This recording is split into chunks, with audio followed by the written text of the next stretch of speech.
Good morning and welcome to the 2020 Galveston Mayoral Forum.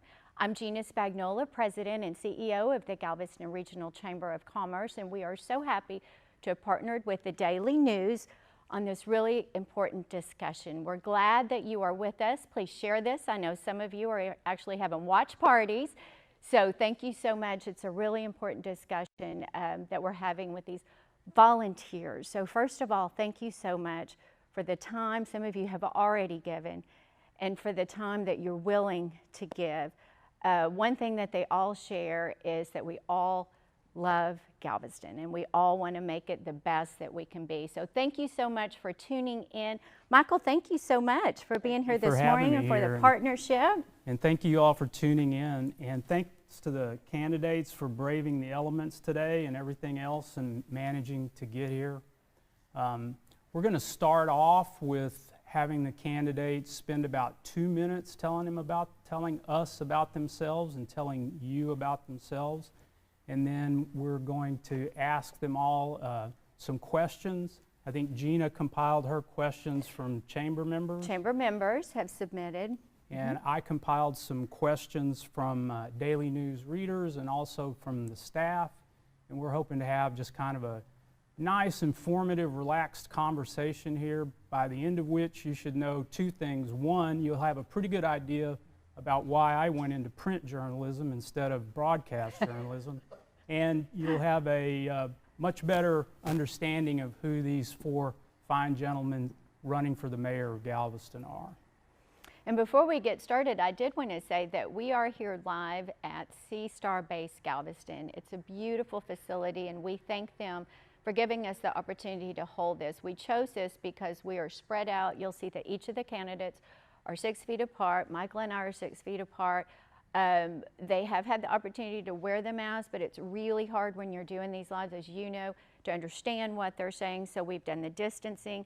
Everything is safe here. And so we hope that you will join us for the next hour as we begin our interviews with your 2020 candidates. So the first thing we did was have the candidates draw numbers to see who would go first. And I believe that Mr. Casey, over here on my left, drew the short straw to go first. So he gets to begin by giving us about a 2-minute summation of himself and his platform as a candidate for the mayor of Galveston. So go ahead. So thank you for having me. My name is James Casey. I am originally from the West End, Sea Isle neighborhood, where I've raised my children on the island, which went through Oppie, Austin, and Ball High School, which have now moved on to bigger and better things, and I'm an empty nester at this point.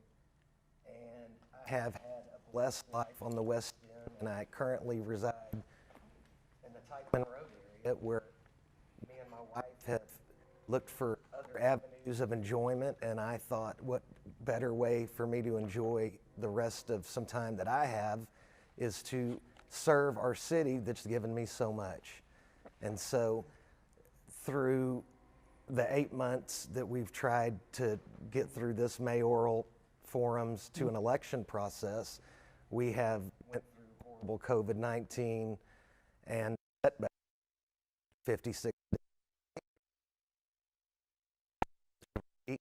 for fundamental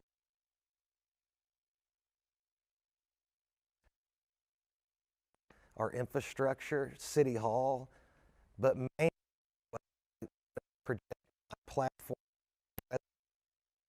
citizens, business owners, the city of Galveston is here standing.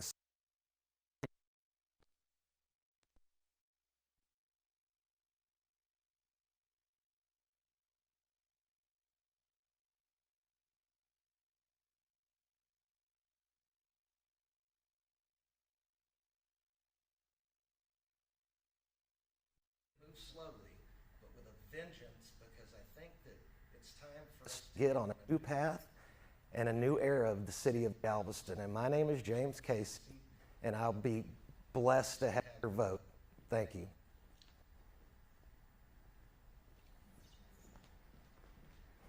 Mr. Guzman?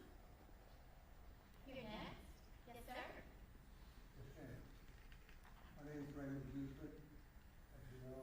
candidate for mayor, and my first goal as your mayor, with the blessings of God, is get the ball back to the people.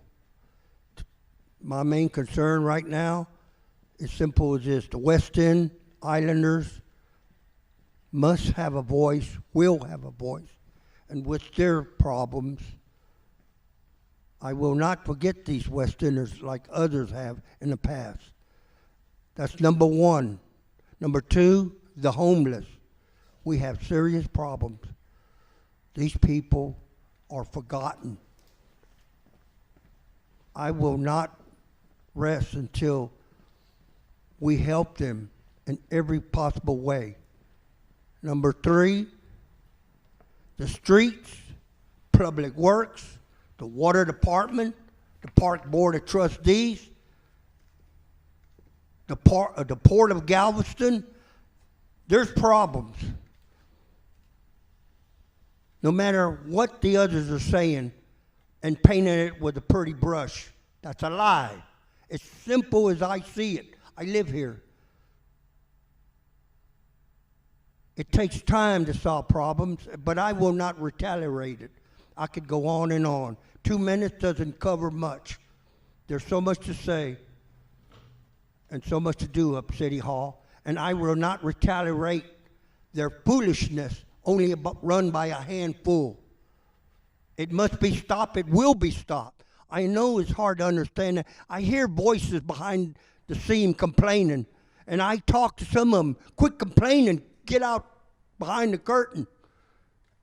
But they won't. They say, what I hear, it doesn't matter. It doesn't matter. It does matter. Thank you. Dr. Brown. Good morning. I'm Craig Brown, running for mayor of Galveston. For those of you that I may have not met, I'm currently Mayor Pro Tem for the city and District 2 Council Representative. This forum is so important today because it also brings about for us, the candidates, to give you our thoughts about the current actions and details of what's going on in the city based upon the new environment that we're functioning in. And I greatly appreciate the Galveston Daily News and the Chamber for putting on this forum to get our thoughts out there to the public. For the last 6 years, I've worked at City Council there. We've made great strides forward. We have infrastructure projects that are going on, and more infrastructure projects than we've had in decades here in Galveston.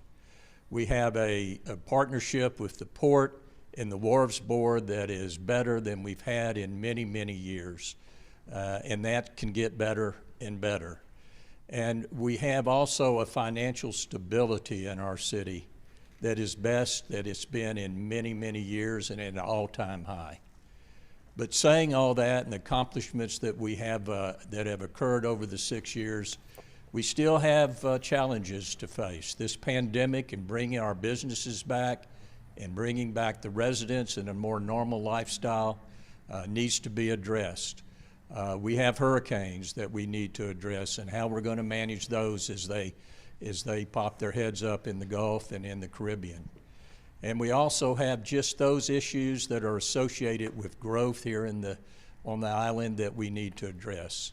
But if I am honored enough to be elected as your mayor, I'm prepared to devote my full-time focus to making sure these issues are addressed and moving forward, and have a council that functions under transparency, working with a dedicated staff. I think we can make this island even better than it is today. I'm Craig Brown, running for mayor. Thank you. Mr. Keese? Good morning, Galveston. My name is Bill Keese, and I too am running for mayor of Galveston. You know, Galveston is a national treasure. We should all be proud to live here.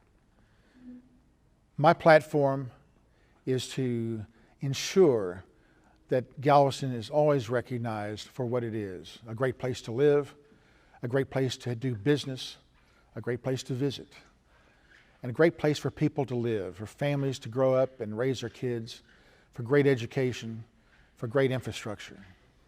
My background is unique among all the candidates.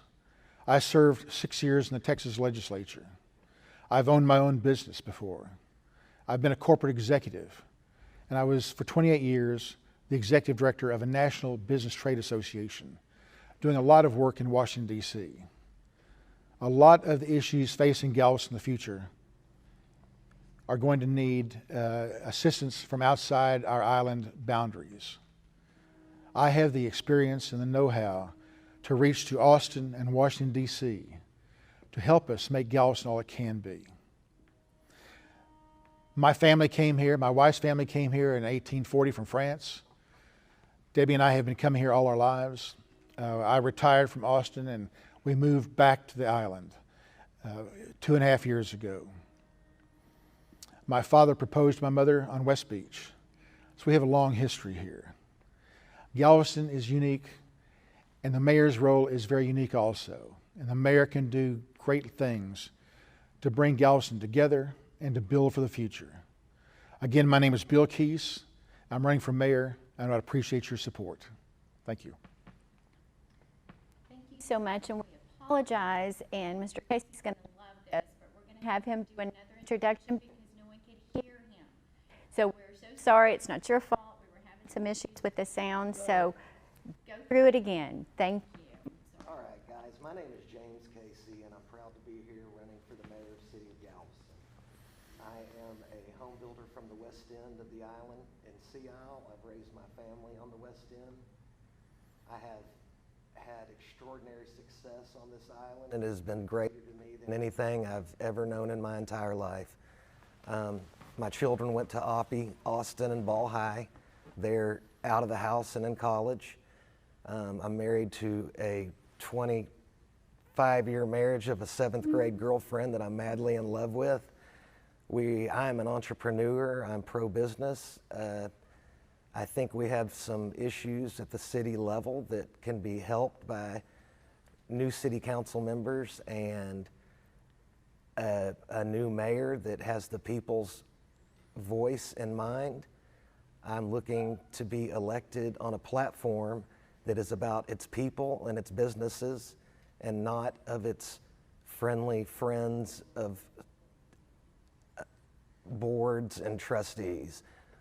It's far past time that the people have come together and that had public services administered through this island and quit overlooking people that have been asking for these changes for years.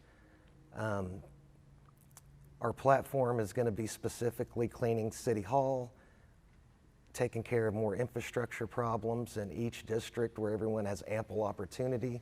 And I would like to be able to set the agenda so that these things get done and on a timely manner. And we really would appreciate your support. Once again, my name's James Casey, and I thank you for your time. Thank you. I'm sorry that you had to go through that again. And so we're going to start with the questions, and I believe Mr. Casey will start with you. They drew numbers ahead of time, but we're not going to stay with you. So we will rotate that first question spot. Fine. Okay, first question from the chamber members. What are the two most important issues facing Galveston today, and what is your plan to address them? I think two of the most major issues facing Galveston today would be its streets and drainage, probably would be the top of the line.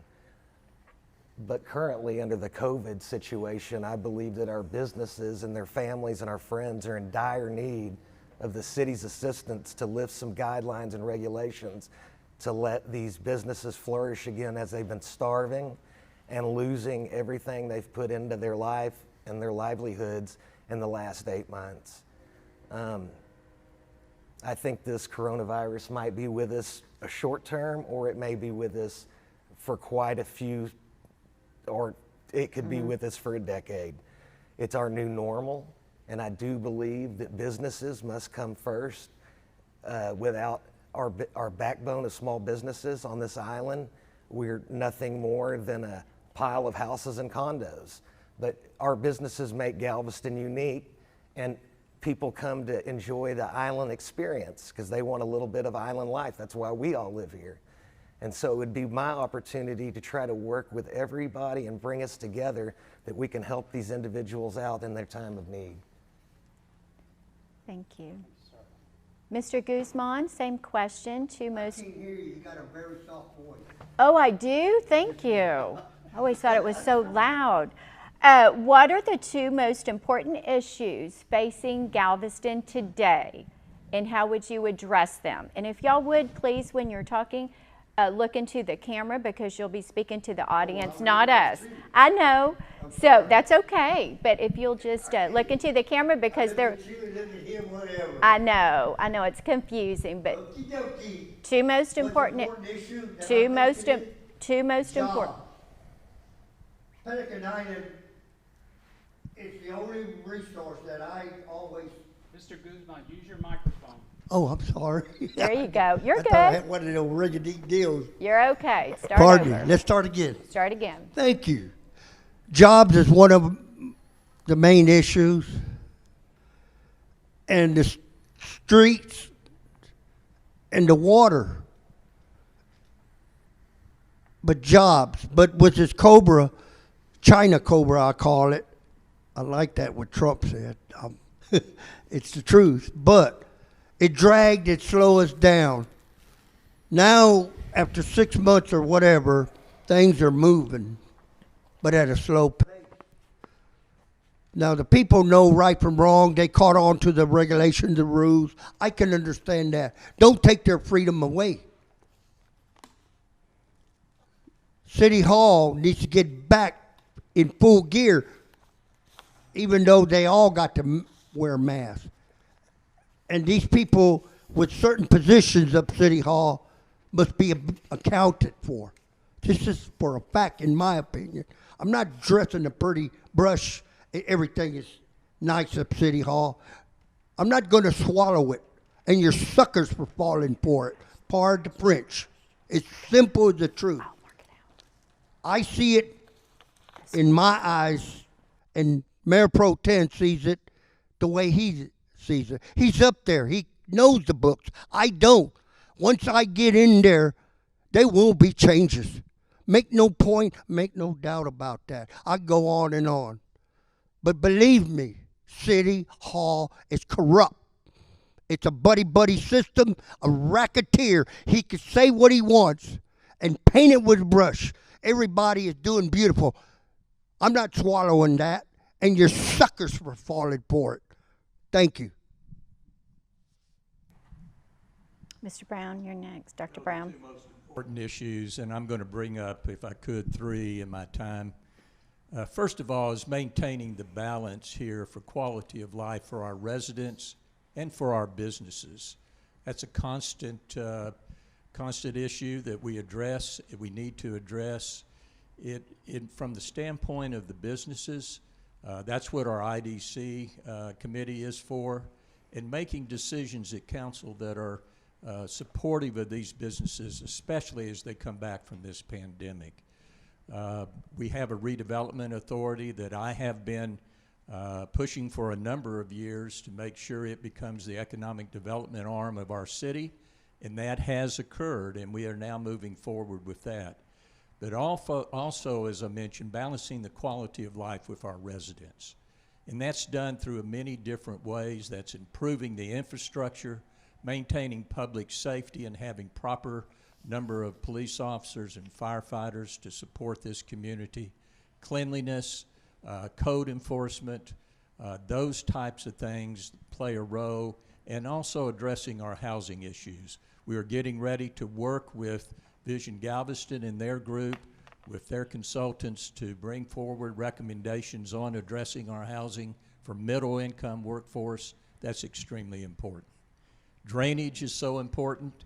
I have championed putting together a master drainage plan at the city that is being formulated. It's almost finished, and it looks at not only the drainage solutions that we think about, but it also brings forward solutions that are involved with making sure that we look outside the box for drainage type solutions on that. And the third is financial stability, and we need to make sure that we have good financial stability at the city. That's the role of the council, and we have done that. Mr. Keys, no, sir. We're going to go through and let Mr. Keys has his opportunity. The question is the two most important issues facing Galveston. I would list as the top priority is openness in government. You know, decisions are made every day in the City Hall. It is important that all stakeholders be involved in that decision-making process. And the timing of decisions is important also. That is a key to bringing people together, to unity, to building a team to move forward, is openness in government. And I plan to do that. Associated with that, of course, is our infrastructure. Businesses are hampered when we have flooding. People are hampered when we have flooding and they can't get to schools, can't get to their jobs. Roads are important. We've done a very good job of doing that. We need to continue building our infrastructure, but we have a long way to go. And I think finally is the quality of life that we bring to bear. People of Galveston are of the utmost importance. People support businesses. People bring families in. People build a community. And above all, Galveston will be a great community. Thank you. Great, thank you. Now, gentlemen, what do you think about the city's property tax rate? And if you think it's too high, what specific programs, services, or people would you cut in order to reduce taxes? And that goes to Mr. Guzman. You're first on this question. We're rotating. Sorry about that. Property tax, I don't have the book, I'm not up there like, oh, pardon me. I'm not up there, I can't answer the question, I'm not up there to see the books. So, let's be honest. I want to rebuttal what this man said. I'm sorry, this is my time. He's in my district, and he talks about water, streets. It took 1 year for me to get a pothole fixed in my street. Some mayor pro tem you got. It took Jim Yarbrough to address it. And he told me up there, did they finally fix it? Yep, over a year. I could go on and on. My water was filthy. I called City Hall and complained. They don't return no calls. They did nothing. Yeah, City Hall's functioning real good. Yeah, keep believing that one. Thank you. I believe Mr. Brown, you're next. If you repeat the question, please. Yes, sir. We'll repeat it each time. Yeah. Yeah. What do you think of the city's property tax rate? Is it too high, Well, just about right? And what would you cut if you were going to cut? Well, the property tax, we were almost currently at 58 cents per hundred valuation. Council will be approving this Thursday, possibly our budget and the property tax rates. We've reduced it 2 cents to 56 cents. And I feel that at this point that's appropriate amount. There has been talk about reducing that even more, but we have potential liabilities at the city that we need to safeguard. You know, when you set that property tax rate, you can look at that from a short-term vision and you can look at it from a long-term vision. And I think it's healthy to do both. We felt that we needed to lower that property tax, and the tax cap has allowed us to do that down to the 56-cent rate. I think that's appropriate. But we also have liabilities, as I mentioned, at the city that we need to be cognizant of. We have issues still with our pension plans that we need to address. We have issues with our health insurance that we need to set forth. And also, we're right in the middle of a pandemic right now, and we're out still in hurricane season. So we need to be cognizant of having those reserve funds available so that we can manage any catastrophe or any emergency situation that arrives. So at this point, I think reducing our tax rate 2 cents is appropriate. I would be for reducing it again next year, and from that time forward, I would be for reducing that tax rate as much as we can each year in the future. Thank you. I believe the tax rate that we currently have, that the City Council has currently established, is appropriate for the level of services that we demand on the island. I think they've done a very good job managing our money. I'm a taxpayer also, and I feel very strongly that I'm getting my value for my tax dollar. But I think taxes should be lowered, and how do we do that? We can best do that by expanding our tax base.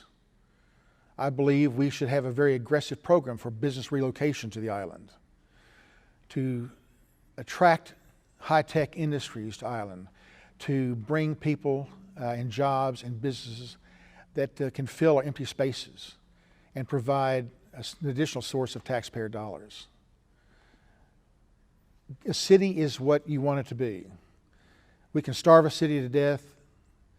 We can make sure that the city is run efficiently. And I believe the council has done a good job to make sure this city is running efficiently. We need to continue that, but we need to build for the future. And with that, the appropriate thing to do is to expand our tax base, bring more citizens to the island to live, bring more businesses to the island.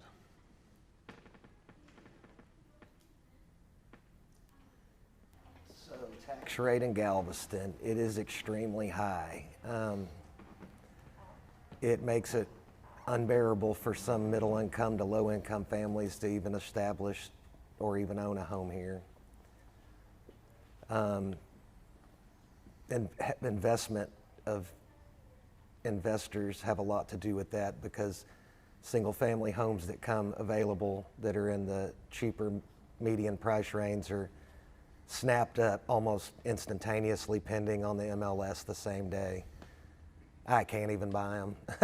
That's how fast they go. I think when you start talking about taxes and money that the city has, I think you really need to look at the different entities and the functions of the different integral parts of the city, where you would go down the street on a job, because I'm a project manager. I'm more like a business analyst, and what I look at is 7 to 8 employees per man hour working on a city crew while one has a shovel in his hand. I'm looking at 13 pieces of equipment that are not running, but one guy's waiting on the rest of the crew to get there. I think mismanagement of employee hours, waste, expenses could be slashed in ways that would just blow people's minds. What happens is, when you get a city job and you have city employees, is that it is not driven by productivity. It is a job. We're going to go to our job every day. We did this for the last 10 years. We got 10 more to go. You know, that's not my vision for the city of Galveston. My vision for the city of Galveston is more along the lines of, these employees love their jobs. They may be incentivized to do better, especially their supervision. But thank you so much. Right, thank you. Okay, Mr. Guzman went first last time, so correct. Dr. Brown, we're doing this. We're staying in order. Dr. Brown, will you, this is going into the fall and winter seasons, will you support minimal restrictions on businesses relating to COVID-19 as we enter the fall and winter season, sort of our slowest months, and just sort of what is your idea? Would you describe Will you support minimal restrictions on businesses going forward relating to COVID-19? Are you, just clarification, you're asking, should we continue to have The question was submitted to us as just, would you support minimal restrictions going into, as we go into some of the slower months, knowing we don't have special events and things? Could some of those current restrictions be lifted on the small business community? I mean, all the businesses, but primarily small business. Thank you for the clarification. You know, the restrictions on the businesses has been a very hard thing for many of these businesses, all of the businesses. And it's heartbreaking to hear some of the stories that have occurred. The restrictions that we're functioning under now are basically from the governor of the state of Texas, with restrictions of social distancing and mask wearing and things like that. There are restrictions also on the restaurants. The bars are currently closed. I think personally that the governor is listening to his health authorities to help make these decisions. In my knowledge and my communication with individuals at the state right now, I think the governor is waiting for Labor Day to be over before these may be changed. I personally feel if the positivity rate in the community warrants such, I think we need to start relaxing these restrictions. And that's going to be very important for these businesses to relax those if the particular infectious rate supports that. So to maintain minimal restrictions on businesses, I think that needs to be there as long as it's appropriate from the medical standpoint. But I do see these relaxing, and I would support that. And as you notice, we did not close our beaches for Labor Day, and that was, I think, a good decision on the city's part to do that. It was supportive of these businesses, and it allowed the city to at least play a role and support those businesses where we could. I believe also that our restrictions on businesses should always reflect the minimum amount for public safety. I think we should look at the benchmarks that are used to determine public safety, the positivity rate, the weather, the contact, but it has been a big burden on businesses as well as individual people. But we need to protect all people. We need to protect not only our businesses, but we need to protect our citizens. And as we move into the fall, there are different prospects on the horizon. Some people say we could have another reoccurrence, a spike in COVID. Galveston, with fewer visitors, should be fairly protected from that.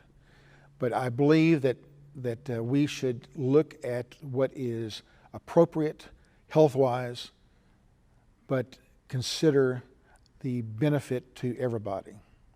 It's important that we get business back running like it should be.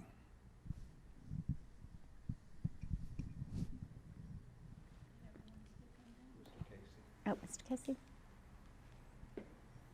James Casey again.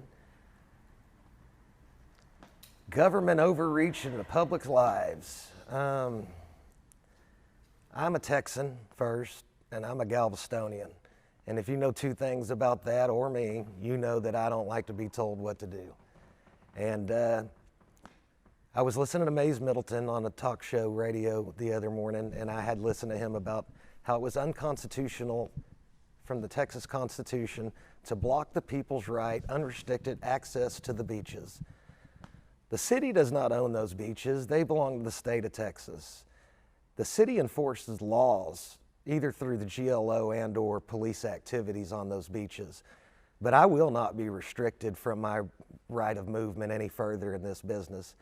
You can look at countries like Sweden who wore masks and they social distance, but they did not shut their business, and they had about the same positivity rate, but their economy did not collapse. You've got 40 million Americans without jobs. When you shut down the lifeline and the blood of our country, it affects everything down here, the smallest island of Galveston. You're gonna have people that will never recover financially. To be mayor of Galveston, I am totally about less restrictive activities. We are not children. We do not need to be policed. We are grown adults, and I believe through social distancing and wearing masks and being cautious. If you have underlying conditions, don't go out. Don't go to a restaurant. You can have your food delivered. But I believe opening our businesses is paramount. And it's also un-American to put us in a position where you could destroy our very lives. Your feelings on supporting minimal restrictions on businesses? Well, regarding mainly COVID, but putting restrictions on businesses What kind of even further, restrictions? even further than we've had now. What are your feelings about Well, that? we have enough restrictions by our governor, but the governor leaves it up to the mayor of each city. That's logical and that's normal. And the county judge does his part in our county. Galveston downtown people are severely hurting. But these guys didn't tell you, and I will. When I'm mayor, first thing I'll do is run to the governor, to Pat. I would run and get some kind of money program immediately, a fund, something to bail these poor people that are surviving downtown. And some of them might not open again. They're struggling. God bless them. It's hard to build a business and overnight she falls like a set of dominoes. Dan Patrick and these people that are elected by us, the people, I definitely make that phone call.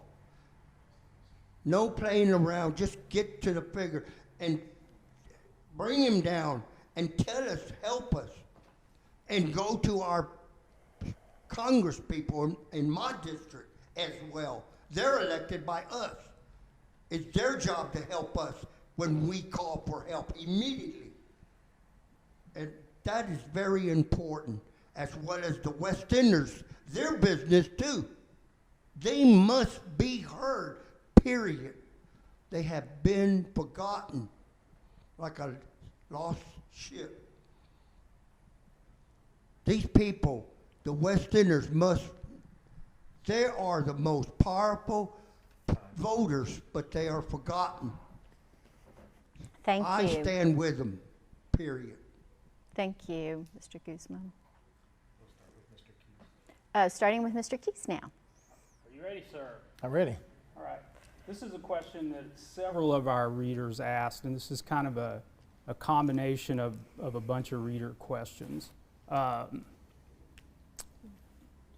you support construction of a ring levee or similar structure that the U.S. Army Corps of Engineers says is essential to the function of the coastal spine?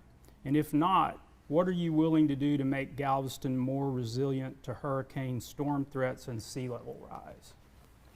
Thank you for that question.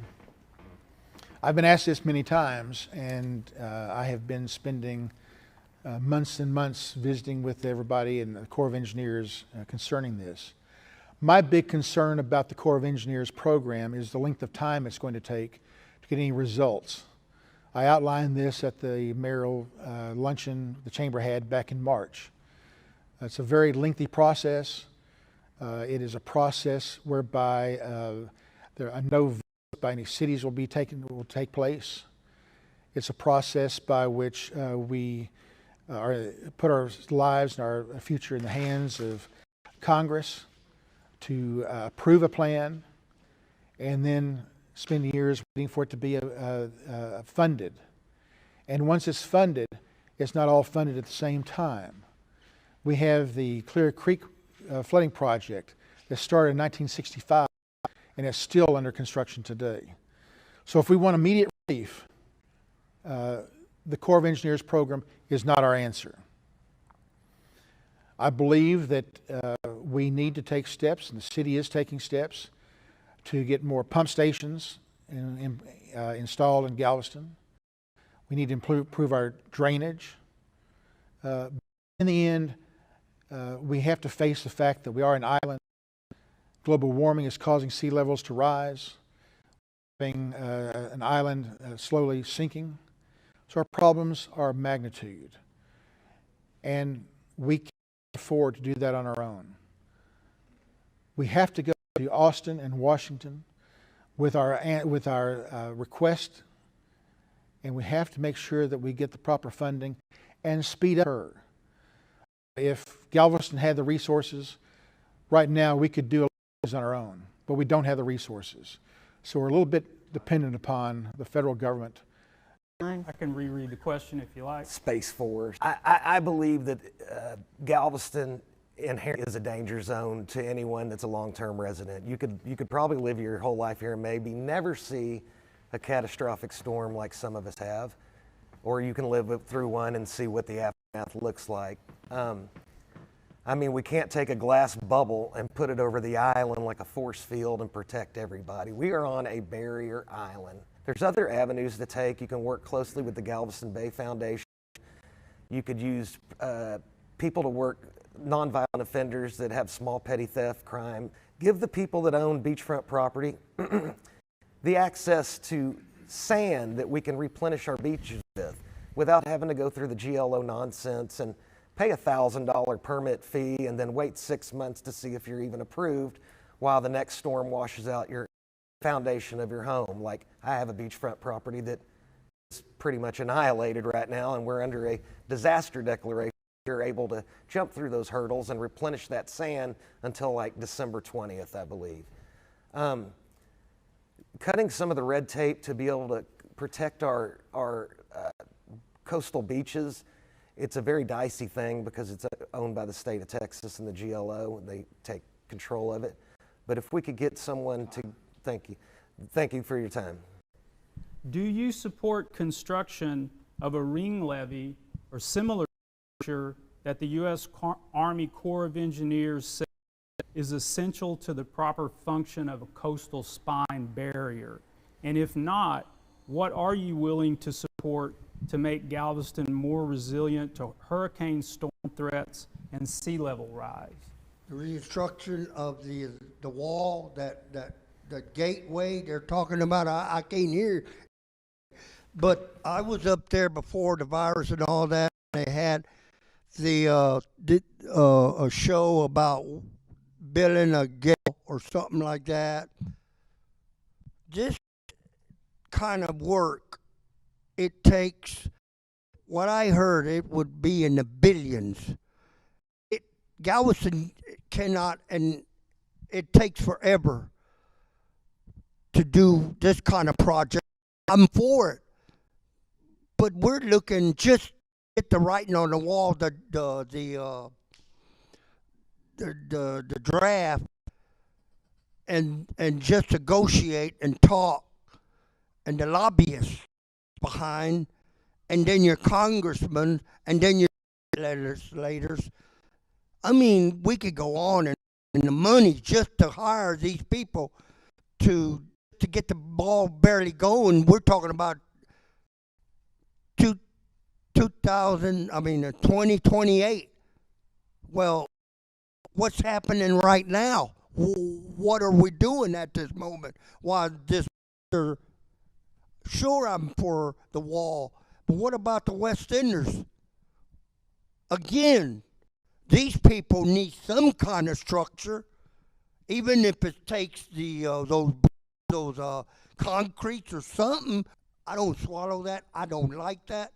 It's biased. Yeah. That was good. You did a good job. Thank you. Did everyone, Dr. Brown? As we know, the Coastal Protection Corps of Engineers working on is not only to protect Galveston, but to also protect that infrastructure north of us in this Houston Ship Channel. I think the Army Corps of Engineers have done a good job to this point, coming up, dividing it up into 3 sections. The gates, the West End dune system to protect them, and the ring levee. Is the ring levee the best approach to protect that portion of of Galveston behind the seawall? I don't have the expertise to tell you that's for sure or not. I can say this, though. There's been a lot of meetings with A&M, the Army Corps of Engineers has conducted, and a lot of experts have weighed in on this. In October of 21 is where they're going to come up with their presentation while they feel this system should be structured. When they come up with that presentation, unless it changes drastically, what I know now, I think we should support that. And the key's going to be the local match. If it gets through Congress and they approve that, the federal government is going to support 65% of that project, but 35% of that, which is going to be billions, will have to be supported by a local government here in some manner. That's going to be taken up by the state legislature at this legislative session. We need to work closely with our legislators to make sure we have input to that, and that's the key if we want to move this forward of where this money will come from. There's a lot of particular programs being developed now that the legislature will discuss that will address that. One of them is involving local governments, and I just got contacted by the state on that last week. So we need to open that dialogue up and see what we can coming together as a community to support this entire system. Thank you. Did everyone have a chance to answer? And we're starting now with Mr. Casey. You've got a minute. I think we've got at least a minute for a closing statement, a reminder of why you're the best candidate as our next mayor. I believe that I'm a very good candidate to be your next mayor simply because I have the heart of the people on the side of getting change and fundamental change done at City Hall. We are a charter in the state of Texas, our city. We run a city, but we're actually a corporation and a business entity. I think it's quite high time that we run our business like a business, stop the waste, stop the bureaucracy and bullying, and work together for the common good of our own people. I don't think there should be bullies at City Hall or power trips or people that would do unjust things to others through the position in which they hold. I think at the highest levels there needs to be change, reconciliation. Sometimes you have to stop a little bit and take a hard look at things to go forward, and to go forward in a way that's good for the next 20 to 30 years, and get people that are, if you don't have the right people behind you, especially at the top leadership with your city, no one feels responsible. So it's time to bring a little bit of that responsibility back, and we're here to give it to them because we are the citizens that pay their salaries, and we are the ones that employ them. So I'd kindly ask for your vote, and you stand with me so that on November the 3rd, we can go down there and take care of cleaning that up. I appreciate you, and my name's James Casey. Mr. Guzman, why are you? Back to you. I can't hear you. Tell us on why you need to be mayor. You've got 2 minutes. Why next mayor? 2 minutes. Why should I feel to be the mayor? The reason I'm running because I'm unhappy the way our system has been running. I'm not running here to be a mockery or to be laughed at. I'm here to do my part as a citizen of my community. I'm running from Galveston. This is my home. Others have abandoned Galveston. For what? More money, cheaper rent, better life. But I'm still here by the grace of God. And I care about my community. I don't know how can I prove it, no more than these other candidates. It's only words until we put them into action. My word is my bond. And as God is my witness, that's the only true thing I got going for me. I care about my community. I disagree. We all disagree. And if I can't put back with Galveston, then I don't deserve to be here. Please understand that. And my main goal, I'm going to hit it to the nail. The West Enders will be heard under my administration. and whoever, those two women they elect, whatever, you must tell them what you want, because you have no problem as your mayor to communicate, period, with you, the West Enders. A city is divided, believe it or not. It's true as I speak. You know the rest of the story. Thank you. Thank you. Dr. Brown? Well, I want to thank everybody that's listening today. I appreciate that. And I want to thank the candidates here that I'm running with. Every time I'm in a forum, I learn things and I hear things that is valuable to help make decisions to make this island better. It's an interesting campaign. I'm the only candidate that you can judge for what they've done. All the other candidates and all of us tell you what we will do in the future. But you can look at my record. You can see for the past 6 years how this city has advanced, what we've done in the last 6 years to move this city forward. And I'm proud of being a part of that. This city needs to have more of that. Yes, there's concerns that we need to address, and that's a healthy situation. We don't rest on our laurels. We go out and we address those situations, and there's still things that we need to get better here, and we will do that. Communication is a strong part of my particular political stance and how I've conducted myself over these past 6 years. I think you have seen what I can do on communication with Hurricane Laura. I was very instrumental in making sure that the constituency and the residents of Galveston were kept in contact with what the city was doing, what the city was thinking, and what the city's plans may be in the future as that hurricane came down upon us. And so doing that and maintaining that communication in a transparent situation and including everybody's thoughts as we make our decisions, I can supply that for you. If I'm honored to be your mayor, I will do everything and put all of my energies and focus, as I mentioned, in making this city as best it can be.